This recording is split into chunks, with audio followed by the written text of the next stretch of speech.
안녕하세요. 지금부터 개선된 기능 위주로 추정 분할 점수 산출 방법에 대해서 설명드리도록 하겠습니다. 먼저 추정 분할 점수 산출을 위해서 교과 담임의 분할 점수로 들어갑니다. 분할 점수 관리 메뉴에서 첫 번째 절차형 메뉴인 지필평가 추정 분할 점수 산출 관리에서 학년도와 학기, 고사를 선택하고 계열 학년 학과를 선택한 후 과목을 선택합니다. 1라운드를 조회해보면 저는 지금 미리 데이터를 입력해 놨습니다. 각 성취 수준별로 최소 능력자의 예상 정답률을 각각 입력했습니다.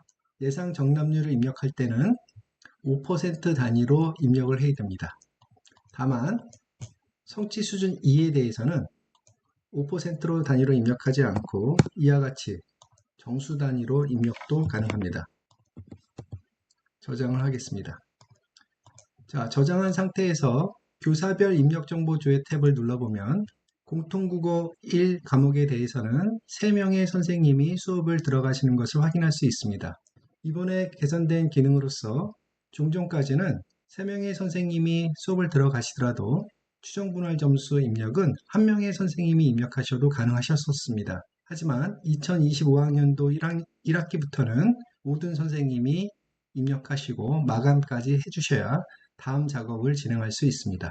자, 그래서 입력 마감 버튼을 눌러야 되는데 입력 마감 버튼은 좀 신중하게 누르셔야 됩니다. 자, 그 이유를 설명드리겠습니다. 자, 마감 버튼까지 누른 다음에 다시 예상 정답률을 일부 수정하기 위해서 입력 마감 취소 버튼을 누르게 되면 이와 같이 취소 사유 구분이 입력해야 됩니다. 자, 지금 서버 이상으로 이 취소 사유 구분이 안 나오는데 자, 이 내용을 보시면 취소 사유 구분에 문항 오류로 인한 고사별 만점 변동 또는 전면 재시험을 선택하고 마감 취소 사유를 입력하시고 저장하셔야지만 입력 마감이 취소될 수 있습니다. 자, 다시 한번 입력 마감 취소는 신중하게 하셔야 된다는 점 말씀드리고요. 자, 다시 교사별 입력 정보 조회를 누르면 모든 선생님이 마감한 것을 확인할 수 있습니다. 자, 세 번째 탭과 네 번째 탭에서 각각의 데이터가 입력된 것을 다시 한번 확인하게 되고요. 자, 라운드 생성은 2라운드 이상 생성을 원칙으로 합니다. 따라서 2라운드를 생성하기 위해서 라운드 등록을 다시 한번 눌러보겠습니다. 자, 2라운드를 등록하기 위해서 복수 대상 라운드를 먼저 선택하시고 등록을 누릅니다. 자, 등록을 누르면 각 교과 선생님들 세 분이 각각 입력하신 1라운드의 데이터가 각각 복사됩니다. 그러면 일부 수정하고자 하는 데이터를 입력하시면 되고요. 자, 이런 식으로 입력값을 수정할 수가 있습니다. 교사별 입력정보 조회를 보시면 데이터가 수정된 게 보이고요.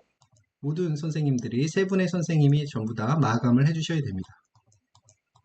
자, 두 분의 선생님을 잠시 제가 마감하고 돌아오겠습니다. 네, 세 번째 선생님까지 마감이 됐고요. 다시 한번 교사별 입력 정보 조회에서 모두 마감이 됐는지 한번 확인해 보겠습니다. 자, 모두 마감이 되었습니다. 그럼 2라운드까지 모두 마감이 되었고 3명의 선생님은 공통국어 수업을 함께 진행하시는 3명의 선생님은 협의를 통해서 1라운드와 2라운드 중에서 어떤 라운드를 선택하실지를 협의하신 다음 결정하신 다음 추정분할 점수 산출 결과 관리 탭을 눌러서 결정된 라운드를 확정합니다. 자, 확정하실 때 선택하신 다음 종전에는 확정 버튼이 바로 나와서 확정 버튼을 누른 다음 단계로 진행할 수 있었는데 2025학년도 1학기부터 승인 요청 이후 결제를 받으신 이후에 다음 단계를 진행하실 수 있습니다. 승인 요청해 보겠습니다. 결제자를 지정하고요. 상신했습니다. 결제를 진행해 보겠습니다. 자, 2라운드로 확정됐는지 여부를 확인해 보겠습니다. 자, 선택한 2라운드가 확정됐고 결제 상태는 완결되어 있음을 알 수가 있습니다. 자, 다음은 이와 같이 중간고사 이후에 기말고사까지 진행해 주셔야 되고요. 기말고사도 확인하고 가보겠습니다. 기말고사는 제가 미리 확정해 놓았습니다. 확정 표시가 보이시죠? 완결된 상태도 보이고 있습니다. 다음 수행평가 추정분할 점수 산출 관리에서 수행평가 추정분할 점수는 전체 영역과 영역별 두 가지 옵션 중에서 하나를 선택해서 진행할 수 있습니다. 저는 전체 영역을 선택해서 각각의 성취 수준별 추정 분할 점수를 입력했습니다. 저장하고 나가겠습니다. 자, 세 번째 단계인 학기말 추정 분할 점수 선출 버튼을 누르고 조회를 해봅니다. 자, 중간고사에 대한 성취 수준별 추정 분할 점수가 이렇게 나오고 있는데요. A와 B의 컷오프 스코어는 75.42, B와 C를 추정 분할 점수 컷오프 스코어는 65.90입니다. 보시는 바와 같이 작년도까지는 소시점 첫째 자리까지 조회가 가능했었는데 2025학년도 1학기부터 소시점 둘째 자리까지 추정 분할 점수가 계산되게 됩니다. 자, 추정 분할 점수를 학기말 추정 분할 점수를 산출하기 위해서 산출 버튼을 누르면 추정 분할 점수를 산출하시겠습니까? 확인을 누릅니다. 그러면 추정 분할 점수 산출 버튼이 추정 분할 점수 산출 취소 버튼으로 변경된 것을 확인할 수 있고요. 마감을 하기 위해서 역시 승인 요청 버튼을 생겼습니다. 그래서 마감을 하기 위해서는 승인 요청 이후에 결제를 받아야 됩니다. 승인 요청 진행해 보겠습니다. 결제를 진행해 보겠습니다. 자, 결제까지 완료된 이후에 마감을 진행해 보겠습니다. 승인 요청을 한 상태이기 때문에 승인 요청 버튼이 비활성화된 것을 확인할 수 있고요. 결제 상태는 완결되어 있음을 볼 수 있습니다. 마감 버튼을 누르겠습니다. 확인을 누릅니다. 자, 그러면 학기말 추정 분할 점수를 산출했고 그 다음에 마감까지 완료를 했습니다. 자, 이후에는 성적 처리 선행 작업에 분할 점수 산출 결과로 들어갑니다. 산출 기준 학기말을 선택하고 조회 버튼을 누릅니다. 자, 공통 수학 1에 대해서는 제가 최종 완료를 다 이미 해놨었고요. 국어에 대해서 학기말 최종 분할 점수를 가져와 보겠습니다. 선택하고 산출 결과 가져오기. 저장을 하면 산출 결과를 가져오게 됩니다. 자, 산출된 각 성취 수준별 분할 점수가 들어와 있음을 볼 수 있고요. 자, 여기에서 한 가지 또 개선된 기능은 종전에는 외부 프로그램을 사용해서 분할 점수를 산출하고 나서 여기에 각 성취 수준의 분할 점수를 수작업으로 입력할 수가 있었습니다. 하지만 분할 점수 산출 시에는 추정 분할 점수 산출 시에는 이제는 나이스로 이용한다라는 것이 훈령에 들어왔기 때문에 외부 프로그램을 사용할 수가 없습니다. 따라서 거기에 맞춰 이 부분을 비활성화 시켰습니다. 반드시 산출 결과 가져오기를 이용하셔야 되고요.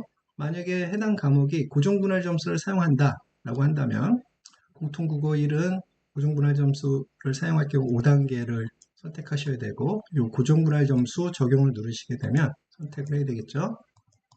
기존의 성적은 삭제되고 이와 같이 고정분할 점수 90, 80, 70, 60, 50으로 40으로 들어가게 됩니다. 자, 다시 추정분할 점수 산출 결과를 가져오겠습니다. 자, 이렇게 들어갔고요. 여기서 선생님들께서 혼동하시지 말아야 될 것은 69점의 의미는 69점까지가 A임을 나타내고 그 다음에 60 이상이 B, 51 이상이 C, 43점 이상은 D를 나타냅니다. 35점 이상은 E를 바꿔야 되고 34점 이하는 최소 성취 수준 보장지도 대상자가 됨을 나타냅니다. 따라서 미도달의 0이라고 나오는 것은 정상적으로 나오는 것입니다. 자, 또 한 가지 말씀드리고 싶은 것은 공통수학 1의 경우는 공통수학 1의 학기말 추정분할 점수를 확인해 보겠습니다. 배점이 중간고사의 배점이 100점 만점이 아니라 반영 비율인 40점 만점으로 들어가더라도 추정분할 점수 산출이 가능합니다. 종전에는 100점 만점만 가능했었습니다. 근데 2025학년도 1학기부터는 만점이 100점이 아니더라도 반영 비율대로 100점을 기준으로 삼더라도 추정분할 점수 산출이 가능하다는 점 말씀드립니다. 마지막으로 학기말 최종 분할 점수가 산출이 되더라도 최종 분할 점수가 산출된 이후에도 문항정보표 수정이 가능하도록 개선되었다는 점 말씀드립니다. 이상 2025학년도 1학기부터 기능 개선된 점 위주로 추정 분할 점수 산출하는 방법에 대해서 설명드렸습니다. 감사합니다.